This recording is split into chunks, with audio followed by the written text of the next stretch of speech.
Hello, everyone, and welcome to a Vic Akers Wonderland special interview with me, Adam Salter. It is time recording, so to say, it is 2 weeks until the WSL kicks off, and that can't come soon enough. The transfer window has slammed shut, literally and metaphorically, and a lot has happened. Now, if you tuned into our previous episode, we did our transfer zone piece with Lottie and Matt. I wanted to go into a bit more depth into sort of what's happened in the window in general, and I'm delighted to say that I'm joined by the amazing Unnati Naidu. Unnati, how are you? Doing very well, Adam. Thank you for having me. No, it's a pleasure to have you back. We had Unnati during the Road to Australia specials to talk about the Philippines and Spain, and I do want to quick touch on Spain in a bit. But I've also brought her on because as a football journalist slash social administrator for Atta Sports, and recently DAZN as well. Massive congratulations.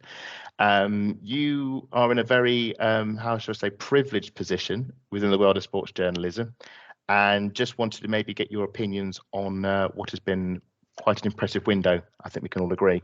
But before we dig into that, I did wish to briefly touch on Spain. Obviously, Spain's been in the news a lot recently with the scandal and the protests and strikes, and finally the action of certain senior people finally being removed from power. Real positive steps happening there. But I want to quick word on the World Cup and what it was like for you. Obviously, big Spain fan. Spain have done it. They've won the World Cup. They are the world champions. They've won their first trophy. They won the first knockout match for starters. Just a quick few minutes on what the World Cup was like for you. I think you know it better than me that I was very skeptical as to how it was going to go, but I think the team performed really well, and it pretty much just shows that Spain has some of the best footballers in the world, and the fact that they did it without or should I say despite Jorge Vilda being the coach of the national team. They coached themselves. So I think despite the fact him being the coach, they were able to just perform so well.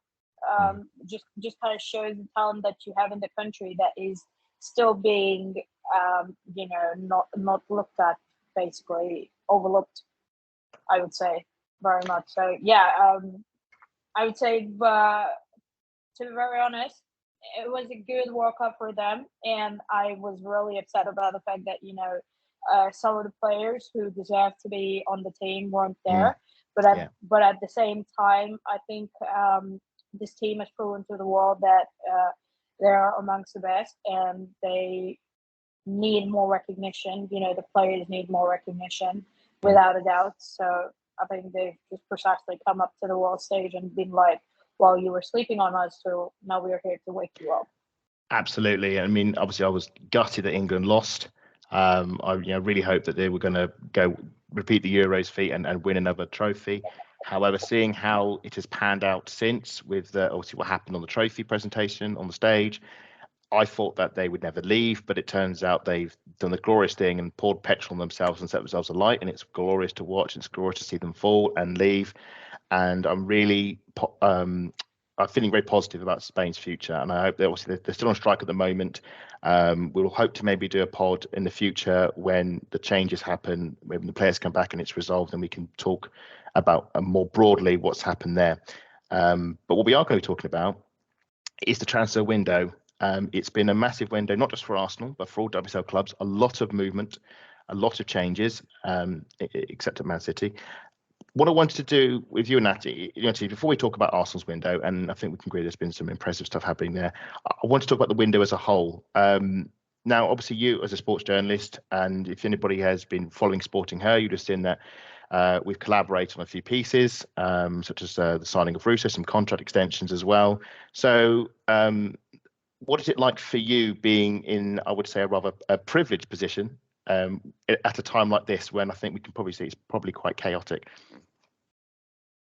Yeah, it's definitely chaotic because there's a lot of information coming in, coming out.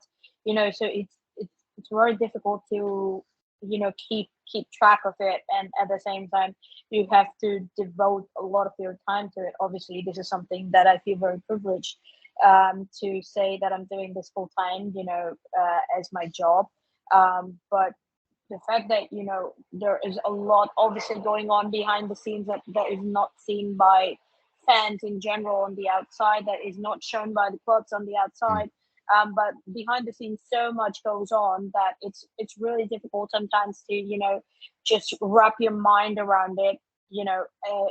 Especially for myself, I would say, because I've got some experience now, so it kind of becomes easier over time. But initially, first season or something, when you just get into this industry and then you learn so many things about it, it's very chaotic, because it's things happening, multiple, at the same time. Everything is happening, simultaneously, and you just don't know where to concentrate. Like, for example, if on the last day of the transfer window, you had multiple, pieces of information coming out at the very same second. So it's like, okay, what do I prioritize first? Like, what piece of info am I prioritizing first?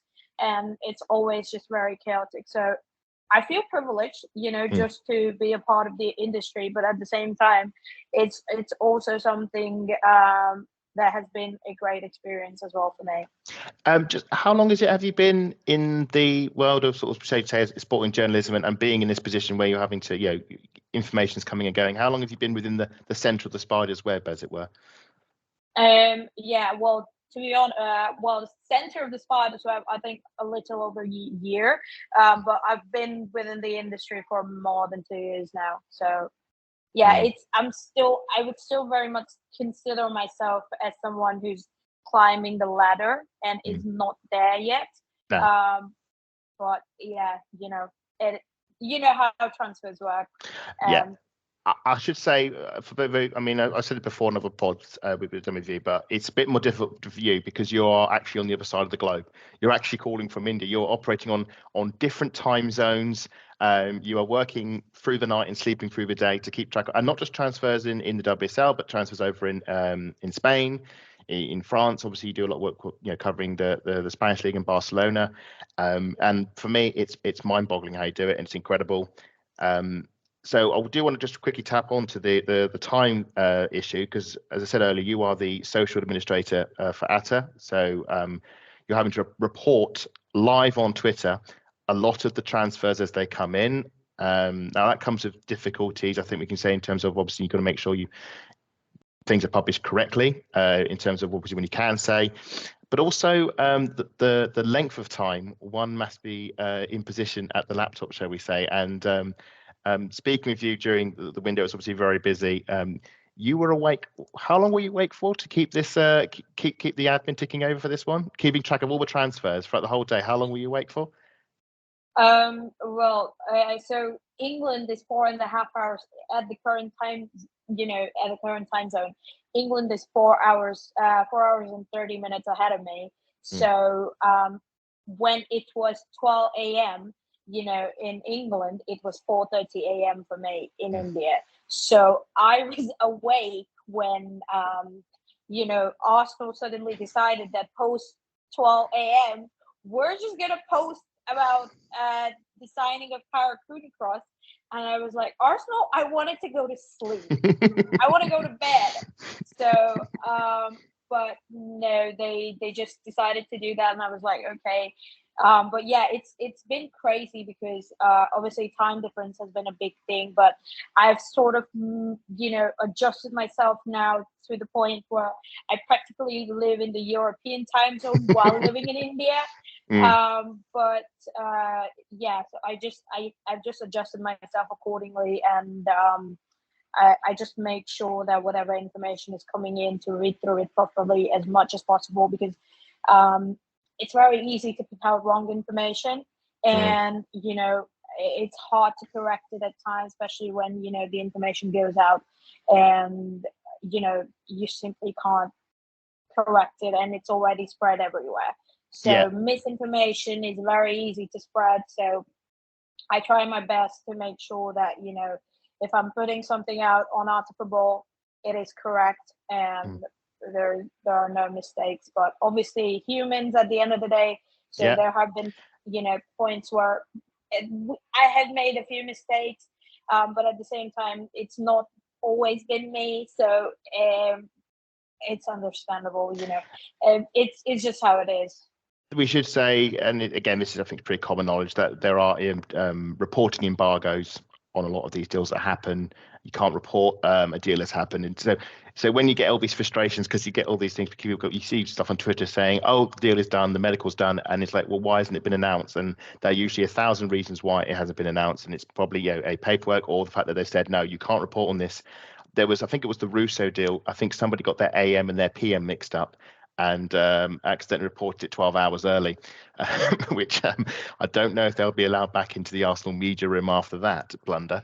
But yeah, there are reasons why these things, obviously, you can't come in the open. And I think there is an element of impatience we have with fans, especially with Twitter and 24/7 news and social media, that we want to know now, and we want to know what's happening live. And that information, it's frustrating when you don't have it.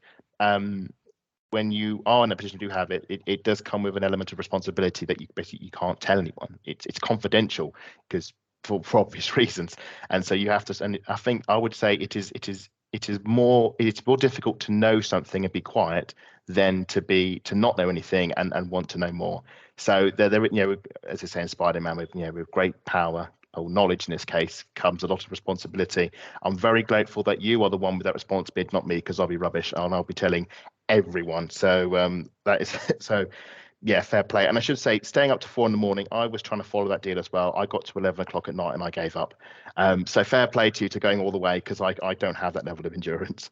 As I said earlier, this window's been massive, and I just wanted, as I was going to say, we mentioned the socials, but how would you say it's compared in terms of, sort of the chaos and reporting, the hype, the levels, say, to last summer or the summer before? Obviously, last summer was a post-Euro summer.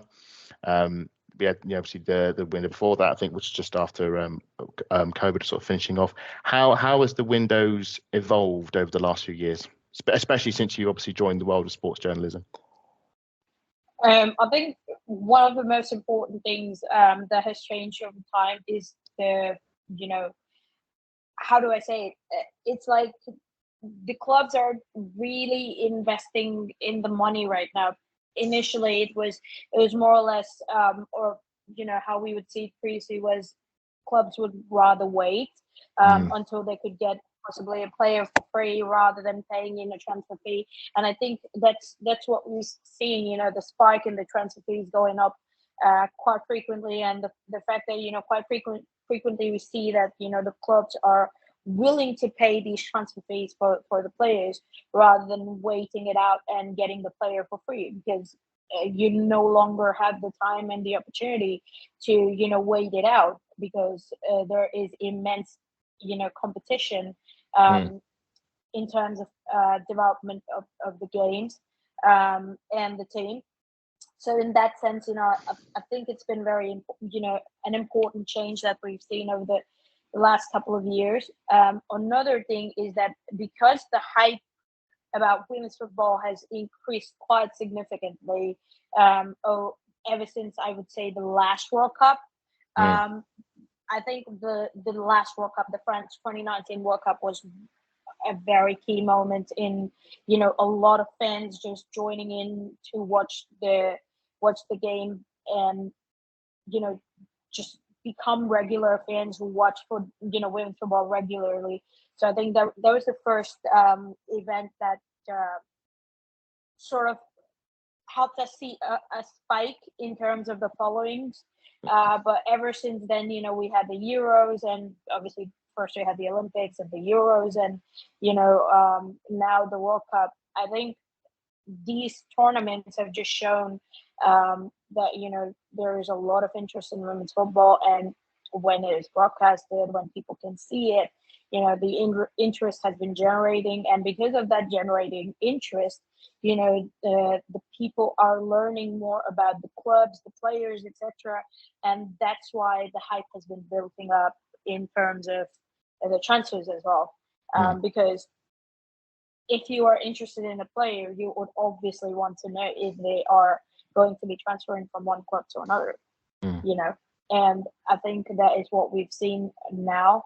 And more people are getting to know about the players, more and more people are getting to know about the teams, and that's one of the biggest reasons why we're seeing this sort of increase in hype, and that's what's been very different from the previous transfers. The hype has been quite a lot. I mean, if you look at, again, social media and media online, YouTube and stuff, it's so much easier to see players in general. So often in the past, you'd sign a player and the only way you'd know about them is if they performed at the Euros or performed at the World Cup, because you wouldn't see them in their native leagues. You wouldn't see them in the Frauen Bundesliga or the Eredivisie or the Liga F. But now we can, partly because obviously, DAZN have snapped up some coverage of certain leagues. I think they've recently taken the French league, I believe, and obviously they cover the Spanish league, they cover the Champions League. It's so much easier to see these players in their leagues and see if they're any good. Scouting has obviously much improved. The journalistic coverage has improved, and so there's less mystery in the market now. You can get a pretty shrewd idea who are the players to pick and so forth. And I think that's one of the reasons we go back to sort of Cooney Cross. That's why a lot of people were excited about this. I mean, I missed out because I wasn't really watching the World Cup for various reasons. I was only watching the England games really. But those who were watching the World Cup and were able to sort of look at the Swedish league and see what she's like, said, no, she's really, really, really, really, really good, and absolutely worth signing. So it's the hype is obviously increasing, transfer fees increasing. You mentioned obviously buying players, and like with Cooney Cross, we could have waited until January. We spend the money now, and I think, well, they say the fee. There's various fees on Twitter, and I swear every day they add an extra 0 on the end or an extra 1 on the, it's 140, it's 150, it's 200 euros. I've no idea, but it sounds like we spent a lot on her. In your opinion, how long will it be until we get the first £1 million player? That's the $1 million question. £1 million question in this case. Well, £1 million question. I would say possibly. We're already up to 400, 500. So I would that say was for Kira. That was for Kira Walsh, wasn't it? That was Kira Walsh was the 500,000, wasn't it? 400,000, I think it was in the end, wasn't it? Yeah, around 400,000. So I would say give it a year or 2 years maximum. And we actually, to be very honest, I just wanted to say this because this was something I think that had come out in 2021. But the fact that they're obviously or maybe, okay, you know what? Let's just not talk about it. No, that's fine. We'll move on. We should just say that obviously there are things you cannot say, and we do not wish to get the thumb screws out and yeah. So we'll move on. Don't worry. I do want to. It's interesting to talk about transfer fees, and this is sort of moving on to the next bit, which is going to be the Arsenal's window in general, because it's been an incredible window. We talked about how windows in general compared. How would you say Arsenal have? Well, how have they managed to improve compared to last summer? Last summer, we signed Lena Hurtig, who did not really have the season she may have wanted at Arsenal last season. I think part of that is trying to settle in, and part of it is the fact that she was never fit. Callum Marquez, who I think we can agree was a stopgap until Sabrina turned up in the winter, and now is on loan at Bristol. Sorry, and Gio, who is I think is an enigma. I think we're saying went on loan to Everton, had to come back because we were struggling for players, and now will be with the team for at least until Christmas. We've gone from that. We're signing 3 players, and all 3 of them hardly ever played, to signing. I've got it written down here. I believe you've got it written down as well.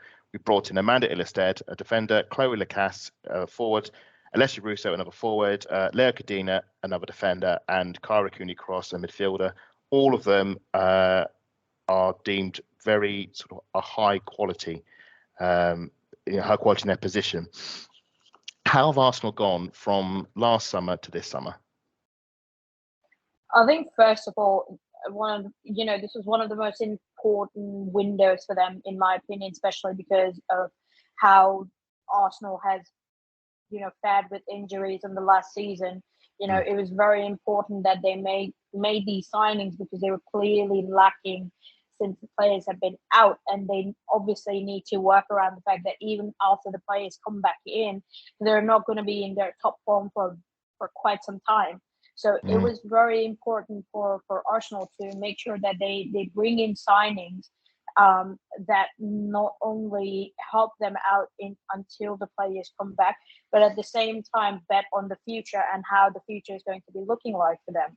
So I think in that case, I think Arsenal have done a very good job. I would say, some really high profile signings, but at the same time, it kind of shows their intent on wanting to build for the future as well. Because you are bringing in someone like Kyle Cross, you're bringing in someone like Cadena in, they're players who are, young and obviously are still to reach at their, peak time, peak performance time. And they are very much, good at what they're doing. So, playing at a club like Arsenal is certainly going to help them in their development, allows them more time to settle into the game and settle into the club and understand Arsenal's way of playing. So, if anything, I love that, Arsenal have made these signings because it shows that, their intent for the future is really good. And then you have someone like Amanda Illicet come in, who is a very experienced defender. To have that sort of, experience, in the back is very important, especially since we know Leah Williamson is out and is not going to be back for quite some time. And so, having these players in is a very, important, deal for Arsenal. And I think they've practically done a very good job, especially considering the fact that they have gone ahead and spent a good chunk of money to get Kyle Cross, who they could have possibly gotten in December for free. But it just sort of shows that they do not want to wait, and they're okay to take that leap, knowing that there might be a chance that she could go to another club in the winter and not be at Arsenal. So I think it just shows again that they know what they want, how they would want the team to be, and they're betting on bringing in the players that can fit into the team. Would you say Arsenal have got their act together? I look back to the last two windows. Last window, we got 3 players in who didn't really play. The previous window, we got, I think, about 5 players in, and 4 of them had gone in 2 windows. Only Judson Mornham has stayed, and she's looking like the one player we got right. Are you confident with the way Arsenal are operating now that they've worked out how to? This sounds really stupid, but they've worked out how to operate in a transfer window effectively based on it. Always just, do you fear this might be an exception and we might slip back to our old ways? I mean, if you look at the last 2 windows, I would say the first window was when Jonas just came in, if I'm not wrong, and the previous summer window, and there was like when Jonas had just come in, so it kind of made no sense as a matter of fact, because half of the signings that were coming in were obviously, Joe Montemuro signings and not his own. Similar thing was happening in the winter window as well. So I think this is the first window realistically that Jonas has been able to get the players that he wants. He was very vocal about that in the previous windows. I mean, you remember some of the press conferences where it's like, I want a striker. I really want a striker. Get me a striker. And no striker turned up. And it's sort of like, oh, come on, give him, his squad is falling apart. We've got ACLs all over the place. There's injuries. Help him out. Throw him a bone. He said, apart from a right back, and I think that's the obvious one we probably should have gone for. We weren't able to. I think we were linked with some players, some of which were mentioned quite publicly. None of it happened, sadly. But the rest, he's got his striker, he's got his wide forward, he's got a very good central defender. So I wanted to go over some of those deals and just sort of maybe what you can say, obviously, with your experiences with them. And the obvious one to start with is Alessia Russo, which I think is a player I think every Arsenal fan has been begging to come to the club. I know that there was a bit of interest even when Joe Montemuro was in charge, I think way back sort of like 2020 sort of time Russo was in America. She was coming back over. And he said, we were sort of half interested in her coming to the club, but she chose Man United for obvious reasons. She's a Manchester United fan. And then, obviously, in January, I think it was January or February time this year, David Ornstein, the voice of Arsenal transfers, if you will, dropped the Orn bomb on the last, pretty much, I think it was the second last or last day of the transfer window, that Arsenal were making a move for Russo, and it would have. I think it would have actually been a world record fee. I think it was. I think it's £500,000. I think they were talking about. Obviously for you, when did you look at the winter one first? When did you first find out that could happen? It didn't happen for obvious reasons, but when did you hear that Arsenal were making that move back into January time? How? I think that was if I'm not wrong, I think a day before the announcement. Was made. We found out that they've already made an offer. I think it was somewhere a day before that, if I'm not wrong, if I'm not getting my timelines wrong. But it, because there are multiple ones now, and my head is all over the place. No, that's fine. That's fine. Well, we'll get onto the summer one as well, which will probably be a bit easier to talk about. But it was basically a day before. It was a very last-minute deal. I think it was great. It was a bit of a panic deal because the Lacasse deal fell through very late. It did seem a bit desperate, and we didn't get the deal. Man United said, stuff it. We're not selling Russo, as they were well within their right to do. Arsenal weren't deterred. They maintained the Russo interest throughout the whole season. When did it? I don't know if you can't say this, but when was it clear to you that in the summer the Russo deal was definitely going to happen? Because obviously we had to wait a while until a contract ran out. But when did you find out that it was like, this is going to happen? Well, can't exactly say when it was going to happen was clear to me. But you could make out that Arsenal, showing their interest by saying that, okay, we're going to offer you 500,000. I think that was one of the biggest things that shifted for Alessio Russo, because Arsenal weren't the only club that was interested in Alessio Russo. There were other clubs as well, and big clubs for that matter. And obviously there were certain changes that went down at the other clubs, and so after some of those things happened, it kind of became clear that Arsenal's interest is going to be a of good virtue to them, because Alessia started to seem more interested then.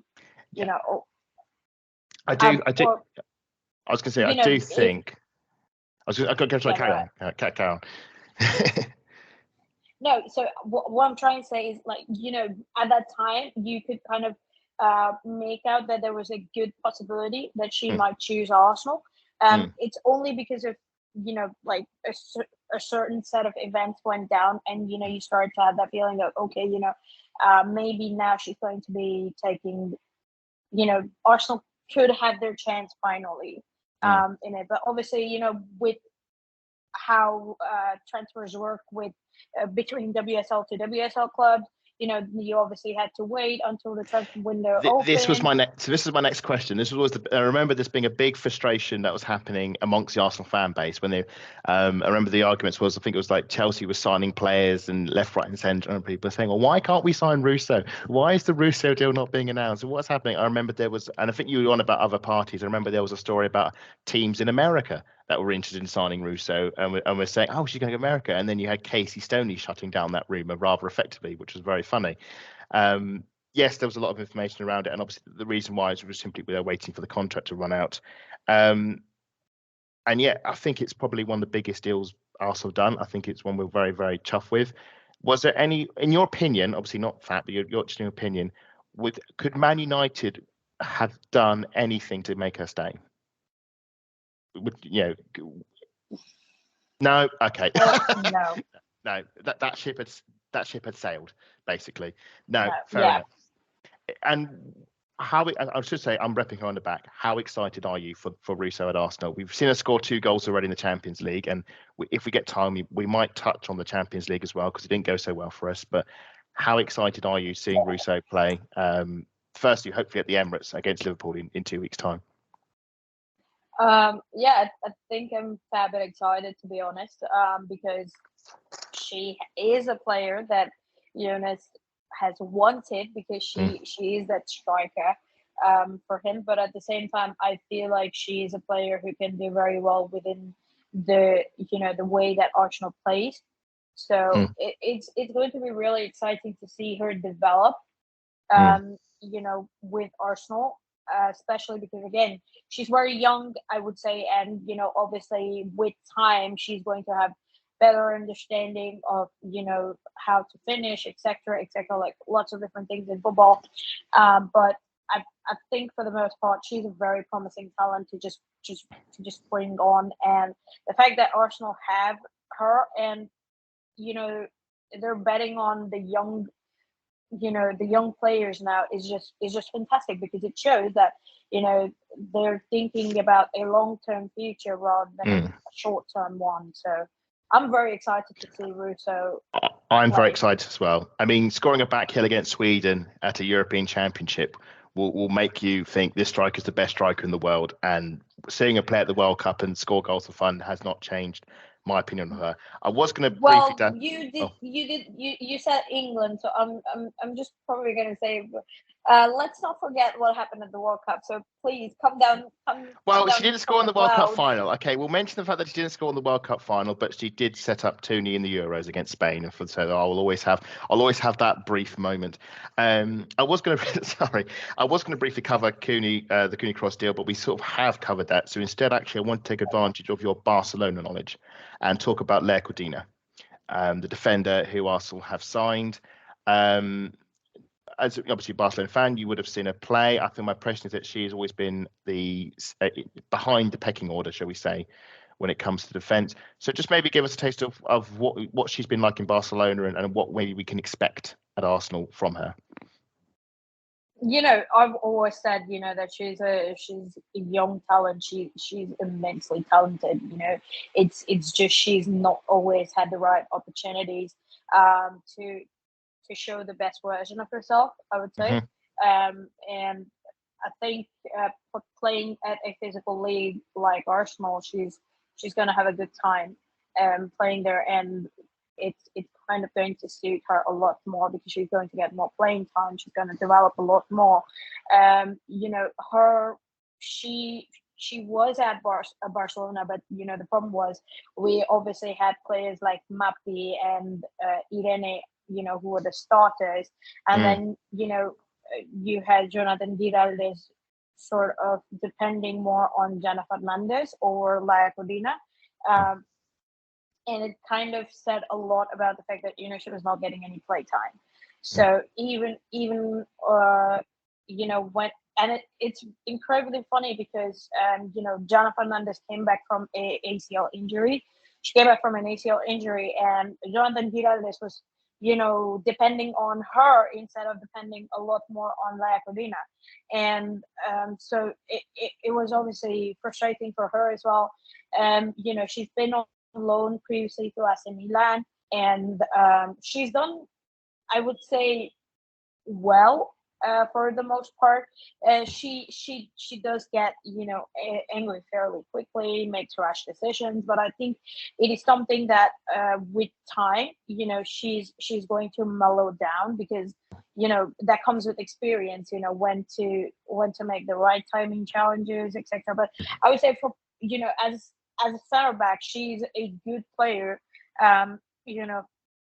Especially under the right guidance, she's going to do well. And a lot more playing time will help her develop, and she honestly has the capabilities and the talent to become a great player. So I think in that case, Arsenal have picked up a very good player. So irrespective of the mistakes that she's made, every player makes mistakes, but irrespective of the mistakes that she's made, I would still say that she is a good player. So it sounds like it sounds like a player we're going to be patient with. It sounds like a player we're going to have to be patient with as she accustoms to the team, and I mean, I always think with defenders, there's nothing wrong with making a mistake because we all make mistakes. But the important thing is that you don't, well, A, you don't make the same mistakes. And B, you don't do what Mustafi used to do and point at his head and blame other people, which was always really annoying, especially when he messed up. So the other thing I think most Arsenal fans want to know is, does she play on the left hand of defence or the right hand side of defence? Well, now that's a very good question, but she is someone she mostly plays on the right, but she's someone who can also play on the left. So yeah, she is a bit versatile because unfortunately there is a Haffa shaped hole in our defensive line, and I think what has been is mentioned. I think is it Mappy Leon? She one who normally plays on the left in Barcelona. Is that the one? Yeah.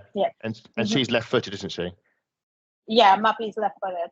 Yeah, I think people said it's very hard to get a left-footed centre back, and I don't think there's any way we're going to prize Mappy Leon from Barcelona somehow. Well, we can all dream, obviously. There's obviously we've spoken about the deals that have happened. Sad, and this is sort of one of the things is you've got to be very careful with information. Is that there are a lot of rumours that you see on the Twitter sphere. There's a lot, Spanish journalists. I remember there was one. I think it was covers Levante, and he was saying, "Oh, Arsenal are interested in some of the players," and then obviously, I think even Tim mentioned, I think it's one of the defenders, and then obviously nothing happened. So you've got to be very careful about what you say and what you put out there, and claiming, "Oh, they're signing a player." And it's like, no, probably not. But the big one was the Mary Earps deal, which for us Arsenal fans felt like we were seeing the Russo saga all over again, in us offering massive amounts of money for a player. Manchester United saying no, and we were just thinking, right, we'll just snap her up next summer for free. Is it going to be that simple, do you reckon, in your opinion? Could it just simply be that we snap her up, or could another club come in for her? There could be another club coming in because she obviously has that interest, but I highly doubt, knowing how unhappy she was with this transfer window, that she's going to be staying at Manchester United. Because she wanted to leave, and that was very much clear, and she wasn't happy about the fact that she didn't get the opportunity to leave. So I think winter is a good possibility if we could see her leaving. But if it's not in the winter, it's definitely going to be the summer. I know she's going to be pushing. I'm pretty sure she's going to be pushing in the winter window. But if somehow United just reject that, then in the winter, we should say the winter, you can sign a pre-contract with another club. So it could be that say Arsenal could do something like that in the winter. I always thought it was a very interesting deal because we do have two really good keepers already, in Sabrina and Manu. So it'll be interesting. Looking forward to the summer, if the interest is still there. It was quite interesting for me that we didn't really push for it. I mean, the news broke originally. It was that it was a mysterious unknown bidder who had made this deal, and then it was sort of broken that actually it was Arsenal, and they may have gone for a second. Man United obviously said no. I think a lot of Arsenal fans again got a bit maybe overexcited on this one. And yeah, we know Man United, they don't sell players. They just give them away for free because obviously they've done a university degree in economics. So that was one of sort of, let's say, disappointments. We didn't get Mary Earps because I think every Arsenal fan fell in love with her after the World Cup, especially when she saved the penalty against Henry Hermoso in the final. Thankfully for Spain, it wasn't crucial, but we did get an amazing GIF moment when she with her roar at the end. So that was sort of the Arsenal window. I think we both agree it was a very, very, very good window. But we weren't the only team that had a window. There were a few others. So I wanted to just, of all the WSL clubs, and you've sort of been across all of them, which team Arsenal aside, which team has impressed you the most? I would say Brighton. Because I think they've gotten such good players. It's been really interesting to watch them over the window, to be honest. So I really would say Brighton. I've got the list. Really impressed me. I've got the list of the incomings here. So they've brought in Pauline Bremer from Wolfsburg, just incredible. Vicky Losada from Roma, Dubis experience, Arsenal, Man City, and I believe once played at Barcelona. Sophie Bagley from Manchester United, as well as Maria Thorisdottir. This was a team that was sort of loitering at the bottom half of the table, and then obviously the sacked Hope Powell. I think we can probably agree that they're going to do a bit better this time around, aren't they? Yeah, I think they've sort of made some really good signings, and I think they're very ambitious, with how they've gone ahead in this window, and clearly we're going to be seeing something. They're cooking something. I would rather say they're really cooking something, because it's quite interesting how they've bought in all these players, and how they're going to work it out. I mean, who would have thought that Brighton would have the pull to get an ex-Barcelona captain to join their ranks?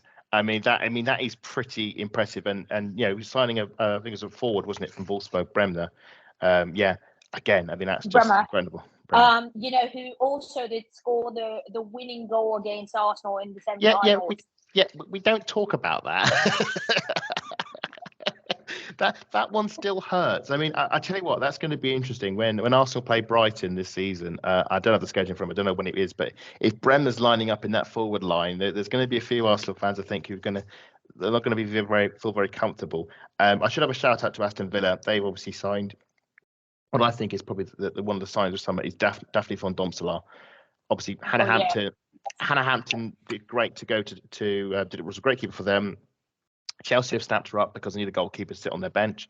And so Daphne has come in. I mean, that is just a coup and a half, because for me, she would walk into an Arsenal, a Chelsea as a first choice, not as a bencher. She's gone to Aston Villa. They're another team who I think are looking very threatening. And my hot WSL take is that they will make Europe at the end of the season. I just think they were fifth last season, they're just behind Manchester City. I think if there are teams who are not showing enough ambition, shall we say, I think they could be the ones to step in. So that'd be one very, very interesting to watch. The flip side of that coin, who has disappointed you in the window? I think you know it. Well, the thing is, we're gonna. No, I think we probably do, but I'll let you answer. I'm the questioner. You're the answerer. Most disappointing, without a doubt, is Manchester City. I mean, I honestly don't know what they're doing at this point. So, we should just clarify for listeners who haven't been keeping on top of these things.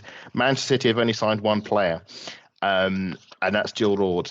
Now, Jill Roord, I think we can agree, had a good World Cup, scored a few crucial goals for the Netherlands, did play for Arsenal for 2 seasons, didn't really set the world alight, played for Wolfsburg, and I think we can say did okay, scored in the semi-final against us at the Emirates, but we'll gloss over that. Didn't really shine in the Champions League final, however, but that is their only incoming. And Heli Rasso, who I think we could agree did have quite a decent World Cup for Australia, she's left along with Maria Francis-Jones. Yeah, it's a strange one with Man City, because I remember when they sort of first arrived in the WSL as these sort of free spending mavericks who would buy a lot of the best players from the other teams to sort of build up their sort of cluster of top players who are going to take the league by storm. They signed up obviously like Steph Houghton. She's still there. She's still their captain. Obviously they acquired Karen Barsley. They had Jill Scott in there. They eventually acquired Ellen White. Sort of I'll say the best of English, but other teams as well. I mean, mentioned earlier, Vicky Losada, she was once in their ranks. And then, I don't know, for some reason, I don't know if it's because they don't want to spend or because players don't want to come there, but it does feel like the brakes have come on there at Man City. For a team that finished fourth last season and didn't get Champions League football, to not really panically push and go, right, we need to go big this summer to get back to where we were. It's a bit bizarre, isn't it? It's very much bizarre, I would say. And there is a running joke that I think pretty much all of us have had. I think a lot of fans have had, rather, I would say, is that they've used the entire money that they got for Kira Walsh, or almost, I would say, 95% of that money into getting Giroud, and they've done nothing else except for that. and that was one of the running jokes that Mm. they spent around 95% of the money that they got for Pierre Walsh to Mm. buy in Joe Ward and then just do nothing else. You had someone like Haley Russell on the team who is quite possibly had a great World Cup in my opinion. Yeah. In many ways, and you had her sitting on the bench the Mm. entire season. Mm. Okay, she barely played any games. You had Philippa Angerdal, who was, again, such a good player who, obviously she hasn't gone yet. She's still there with the team. But again, she's someone who's not being played as much as she should be. They lost Caroline Weir, who is rocking it up at Real Madrid currently. And again, I mean, I don't know what they're doing. I mean, you just, it's fairly bizarre because, Garrett Taylor has been playing the players out of the position. For example, Laia Alexandri, and this is something that I have been having a discussion with quite a few of my friends who are constantly so frustrated and pissed about the fact that Laia Alexandri is being played out of position the entire time. And you are practically playing someone, who is not even a natural left back in a position, in a left back position when you have a natural left back on the bench, aka Leila Wahabi. Why have you signed her if you don't plan on playing her? So, there are so many things going wrong with that team. And then you just, I feel like they've been very lucky to even just be fourth, to be honest. Do you think they'll fade into obscurity? Do you think they could sort of slide down the table and sort of intermingle with like West Ham and Spurs and sort of Liverpool, Everton, sort of just really fall from the table? Let's just get this out of the way. I think comparing anybody to Spurs is a very wrong idea. Well, okay, I'm thinking not bottom of the table and not in the top three, just any team around the middle. So like Liverpool, Everton, West Ham, just sort of averageness. Could that sort of happen to them? They still have such good players still that it's hard to think that that could happen. But at the same time, now when you look at it, Brighton has some really good players. Aston Villa has Rachel Daly, for God's sake. So, we are huge fans of Rachel Daly on the pod. As much as I'm as a proponent for her as a fullback, I had been overruled by Lottie in that one. She's very much the England number 9. Yes, no, this is one of the things I'm excited about is that the lower order are rising up, showing direct ambition, not Everton's scattergun ambition, but proper logical ambition. And I think teams like Man City need to watch their back. 2 other teams I want to just dabble on, and that is Chelsea and Man United. Chelsea got pretty much all their business done nice and early, and they've acquired, I think, quite a fair bit of talent. Quite a few notorious names. Just going to have a quick look at the names themselves, if I find the right sheet of paper. Here we go. So they've acquired Ashley Lawrence, which I think is probably one of the big ones. Probably the. I mean, let me say this. We were like, if Unnati to Barcelona is not happening, I was like, Ashley Lawrence better be one of our top picks. I was like, let her be one of our top picks if Unnati is not happening. But I was very lucky enough, or rather, I should say, we were rather lucky enough that we got Ona back home. So thank you, Man United, for that. We'll get onto that in a minute. We'll definitely get onto that in a minute. But yes, they signed obviously Hannah Hampton, Benabe, Beccario. But they've lost Eriksson and Harder, which I think are 2 big losses for Chelsea. I think in many ways, I'm sorry to cut you off, but no, go for it. I think in many ways they've sort of replaced Eriksson and Harder with their sign. You think they have mitigated that loss already? Yeah, they've balanced it out, I would say, in terms of the signings that they've made. Do you think they are in a stronger position this season than they were last season? Do you think their squad are they better? Obviously, the experienced players have left. They've got decent players in which don't have the WSL experience. are they a shoo-in for the title as they have been for the last, I think it must be 4 seasons now? Or is it going to be another Chelsea procession, basically? Or do Arsenal have a chance? I think Chelsea is obviously in a stronger position because just the sheer amount of talent that they have in that squad is just simply outrageous, in my opinion. But at the same time, I feel like, and this is just my personal perspective on this, is that Emma Hayes is building a squad for the Champions League and not the WSL. Because simply because she has conquered the WSL, she's conquered the Conti Cup, she's conquered the FA Cup, and Chelsea is just setting up the targets for the for the UWCL, and I think Champions League is their main goals and their main motive right now behind any of the changes that they're making, because let's be real, they're still pretty strong. So obviously they have their own weaknesses, and that is up to other teams to exploit. Cough cough Arsenal. Thank you. We will try. But at the same time, I feel that Emma Hayes is not focusing on, I wouldn't say not focusing, but I would say it's just not her highest priority. I would say the Champions League right now is her highest priority, especially since they lost. I know. To Barcelona. 4-0. Should I add to Barcelona? So I think ever since then she's been focusing on trying to get back to the Champions League again. You know what? I actually forgot they got to a final a few years ago. My mind was thinking of last season when they played Barcelona, and Barcelona did their duty, and we salute them for it. It was a bit ropey near the end. It was just you're very welcome for that.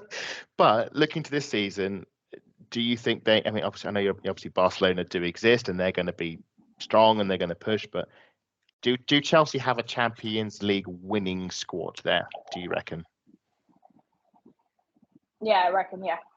In some ways, yeah. And the fact is, we're not going to be there to stop them this time around. Thank you very much, Paris FC. I mean, to be very honest, because last season as well, they were in some ways a lot closer to us in terms of play than they were back in 2021. For that final.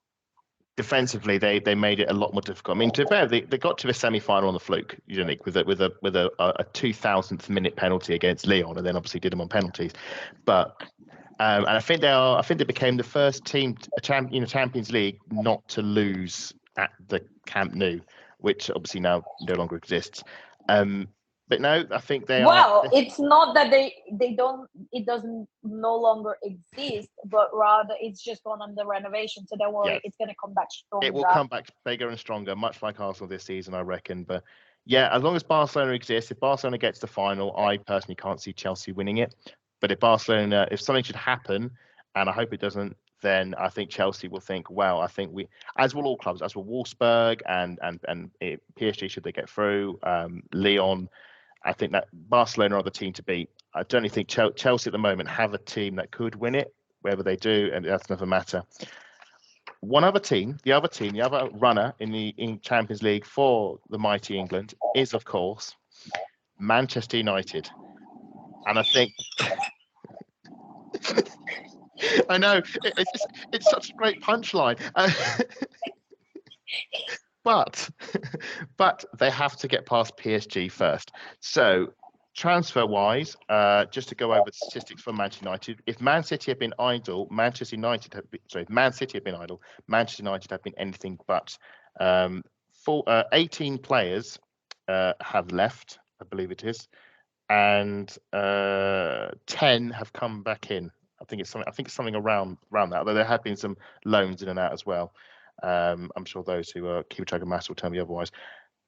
What have you made of this window for Manchester United? Because I think in discussions we were having, we were thinking that they might actually not sign anyone at all. How great would that be? As it turns out, They brought in, signed 3 players and loaned in a 4th on the final day. How do you think this window's gone for them? Well, they started off poorly, that's for sure. Yep, they lost Anya Batia and Russo on frees to Barcelona and Arsenal respectively, which didn't go down well with the fan base, I think it's fair to say. Have they? And then Russo, well, in some ways, yes, they have salvaged it, because everybody in the beginning was like, it's not looking good for Manchester United, but then they got in some really good players, and one I am also kind of upset about, but at the same time I think that since we got the money, there's not much to be upset about, because it was a good sum of money, but I would say in some ways Manchester United have salvaged the losses and the outgoings with the incomings. Jose is going to be very crucial for them. And at the same time, bringing in Fallon is a very nice touch, because, having her in already to kind of see that, bring in a player who is going to be, great with the transition, because Mary Earps might be leaving next season, and they've also lost Sophie Bagley. Yes. To bring in Fallon was a really nice touch. I think she's going to have a transition season, in my opinion, because if Mary Earps leaves next season, she's going to be the number 1 keeper. I think that as well. I think Fallon will take on the number 1 jersey. I think she'll be the number 1 keeper. But if not during the season, but by next season, I think that seems logical to me. As a Barcelona expert, I think you mentioned earlier, Giza. What can Man United expect from her?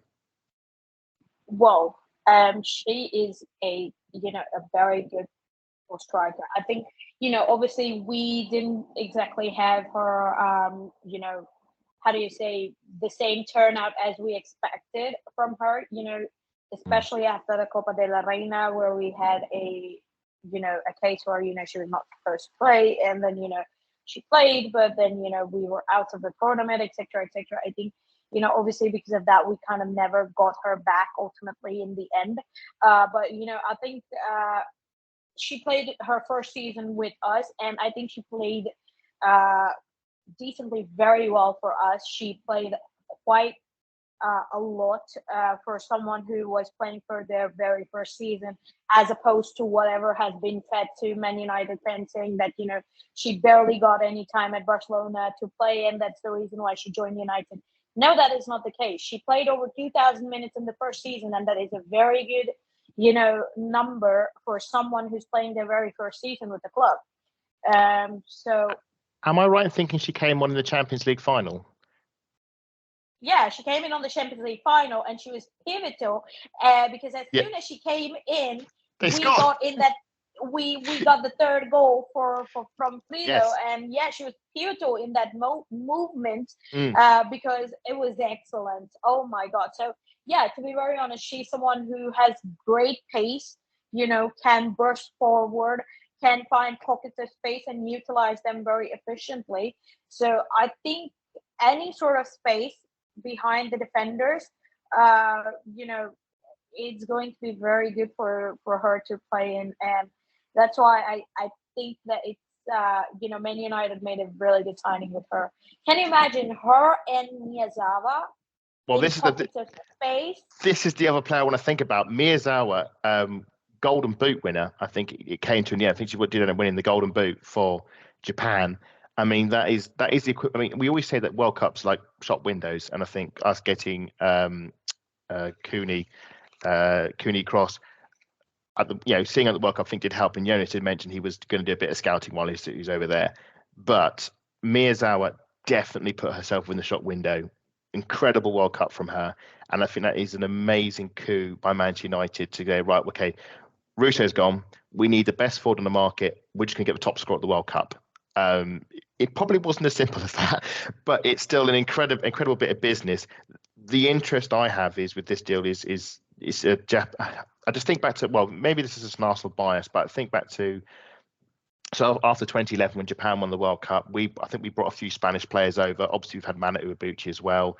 And to be brutally honest, I don't think any of them really set the world alight, pardon me, during their stay at Arsenal. That's not to say it won't work. And if it does work for Manchester United, they've done very well to sort of fill that void, because despite what people may say, Russo was a very good striker for Manchester United, and not having a replacement for her would have been disastrous. So I think getting Gaeta and Mirazara in is a massive coup for them.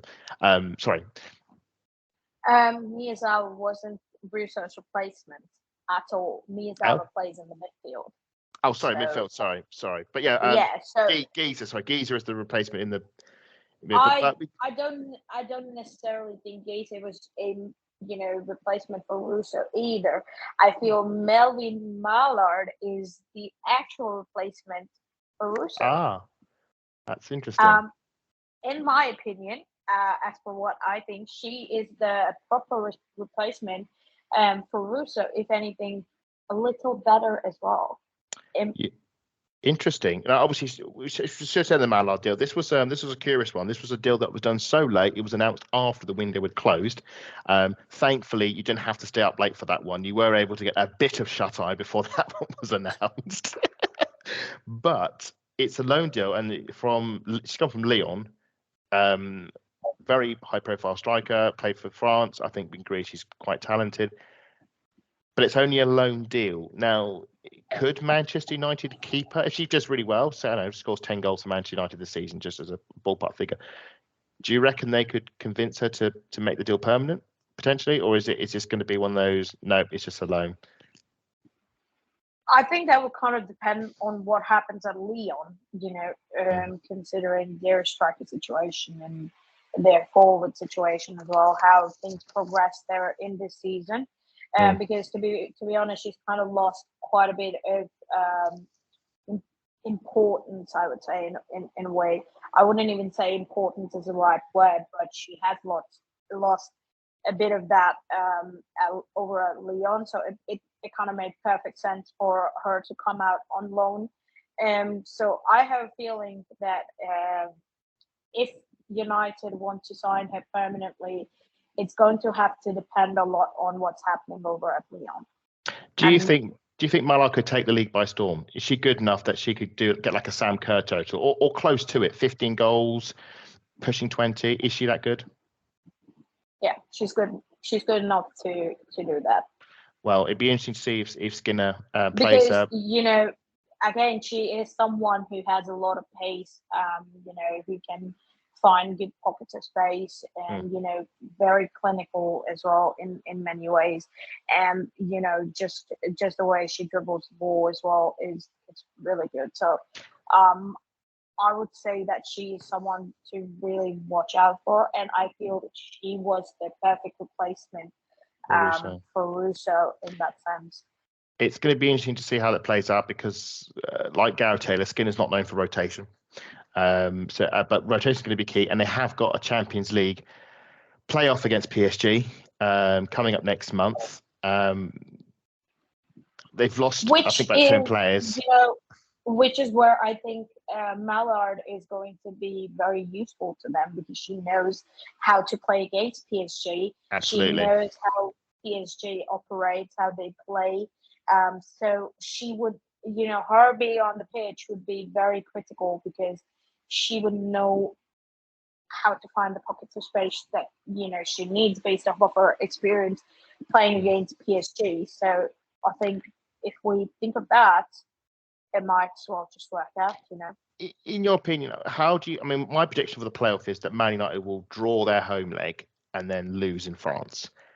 Could you see Manchester United beating PSG and getting into the group stage with the squad they've had? Obviously, they've lost 10 players, but they have brought in a bit of talent and a bit of experience in there. Do you think they could topple PSG? Well, it's we're currently in a situation where we can't say because we saw what happened between Arsenal and Paris FC. Yes. Okay. If you're gonna, we'll play the I don't know card, because that's a brilliant transition to my But next thing. but I do have a feeling that if you know, I at least have a feeling that Paris at home is going PSG to Paris, be yeah.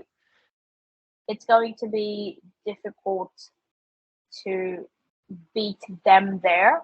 Mm. But at the same time, Man United currently have the talent that they can possibly do it. You know, so it's kind of a 60-40 situation where you would say that, you know, there's a 60% chance they might win or they might lose. You know, you kind of don't know right now.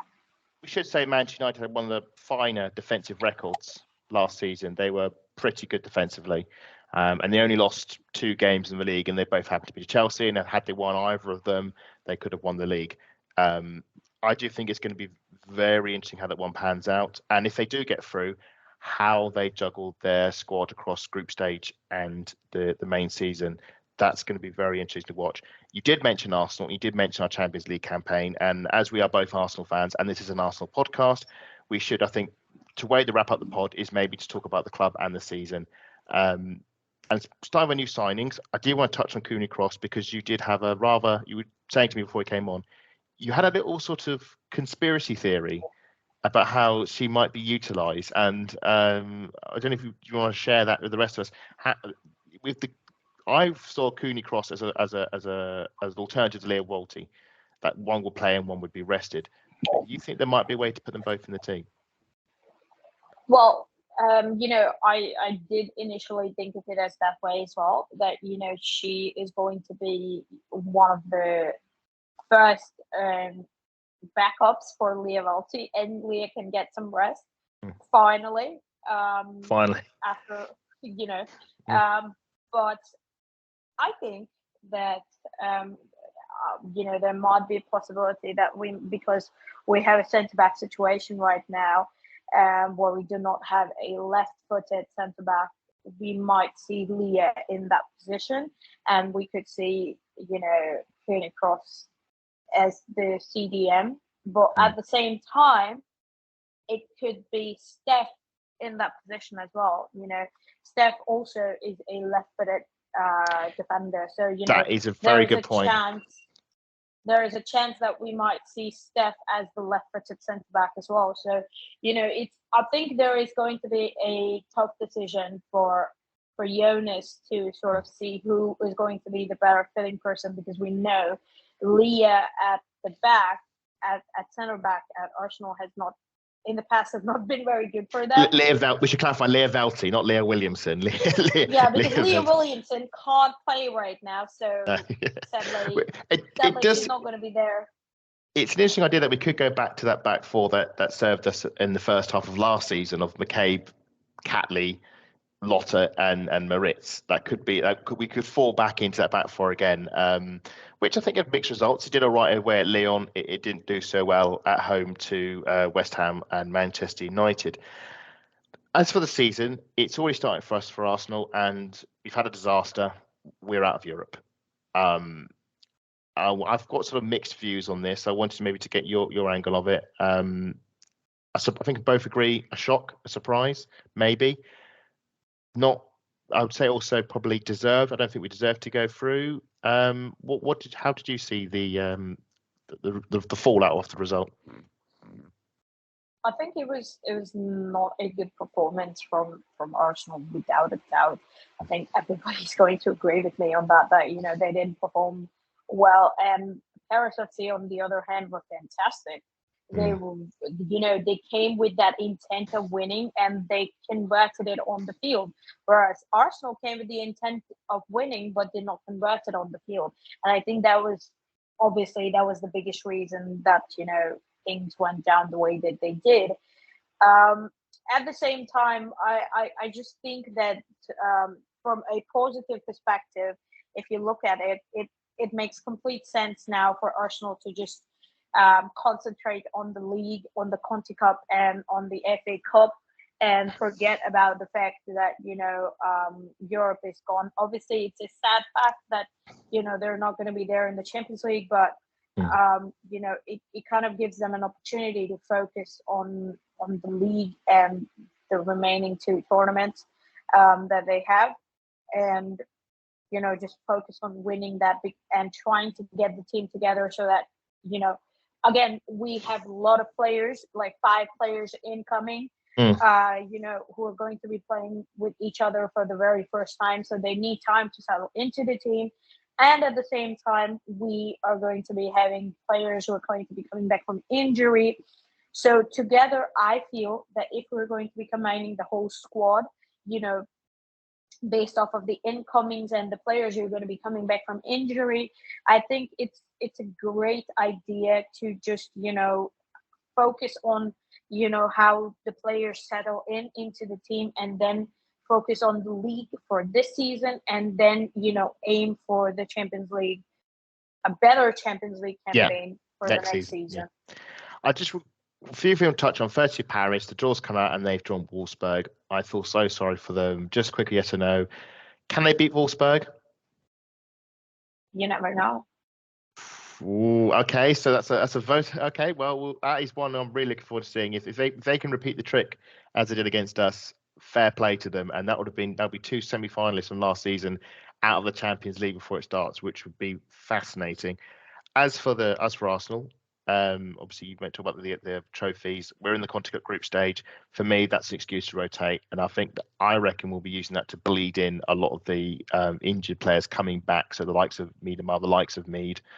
I don't think we'll see Leah or Laura until the new year, sadly. So it won't really work for them. Out of the 3 competitions, Conti Cup, do you think we'll retain it? Hard bargain, but possibly.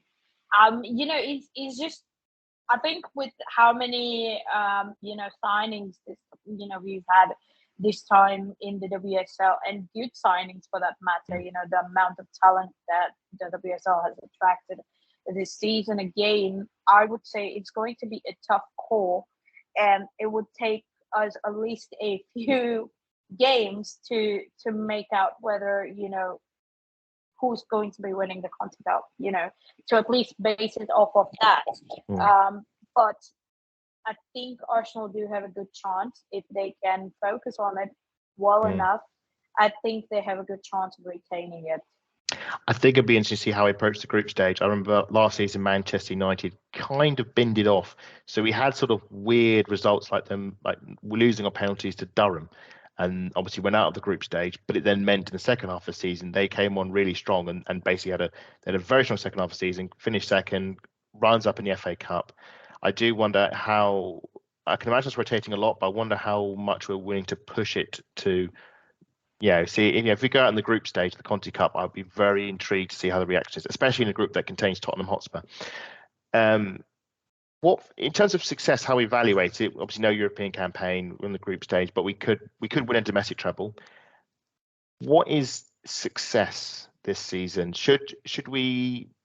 Is third place enough, or should we be looking at second or first? And should we really be winning an FA Cup again? We haven't won the FA Cup since 2016. What is success this season, would you say? I would say try to win the league, try to win the Conti Cup, try to win the FA Cup. Just go for the treble. Just win the treble, and then that's success. Yeah. And then well, that is a fan perspective of success. Yeah.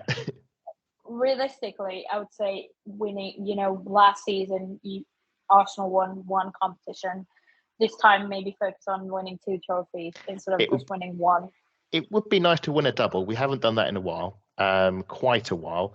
But Arsenal have taken quite a long time to even start winning trophies again. So I'd say we did have a bit of a pause. We did have a bit of a secondment from break in play of winning trophies, but we did lift the Conti Cup. Thank goodness. Last season, I do think an FA Cup win is overdue. Obviously, we rather messed up the final the last time we were in there again against Chelsea. It would be nice if we could do that again. I've said in the previous pod, I'd like to see us do a league double over Chelsea. We haven't won in Kings Meadow since the last time we won the league. Same likewise against Manchester United. We've never done that before. I think for me, we've got to get to at very least a very close second place. I can accept not winning the league if we were in it until the very end, like we were 2 seasons ago. And I think, okay, we gave it a good go. We maybe just got a bit unlucky on the 50-50s. It can't be like last season when we were 10 points off by the end of it and was, clinging on to third place, which ultimately proved pointless. But yeah, I'll be very intrigued to see how it does play out. We are in the sort of, we have stepped back in terms of Europe, but I think we do have a really good opportunity on the domestic front. And I've been very happy with Jonas as the manager. This is the last year of his contract. I hope he sticks around. I think there is definitely a something that he can build on. But we shall wait and see. But that Swedish Blonde. Swedish Blonde. Oh well, Swedish Blonde FC. Yes, there's been a lot of talk of that on Twitter about the Swedish Blonde Army coming in. We've had, I think it's 3 already, haven't we? With Stina and Amanda and Hurtig, and I think a lot of people complain. Well, sort of Cooney Cross about, hang on, she's neither blonde nor Swede. I mean, we're going away from the transfer policy here. Well, the legend says that she colored her hair specifically just to be a part of the Blonde FC. Ah, right, okay. Well, it's going to be a commentator's nightmare when they've got blonde 1, blonde 2, and blonde 3 lining up in the in the forward line. Well, at least now Alexia sticks out like a sore thumb on the pitch when you see her on TV at the game. Well, she's completely blonde. What Mateus? Yeah. Well, Arsenal like a sore thumb, and it's very funny because it's like her and Mappy have basically exchanged hair colors because Mappy's completely brunette now, and then you have Alexia who's just like completely blonde. Well, if she's gone blonde, she's obviously going to be on Jonas's radar. So if I was him, I would get on the phone to Barcelona ASAP and say there is another blonde on the market to complete the blonde collection. Fingers crossed. She will burn that jersey. Well, maybe keep the phone closed on that one. But I'm afraid that is it. That is literally, we have gone slightly over, but that is all the time we have for this particular chat, and it's been an honour and a privilege to have you back on the show with Unnati. Before we go, just tell the followers where we can find you on the Twitters, on the /X's /Instagrams. Well, you can find me on Unnati Naidu _97 on Twitter /X right now. And you can find me on Instagram at @thisis_Unnati Naidu.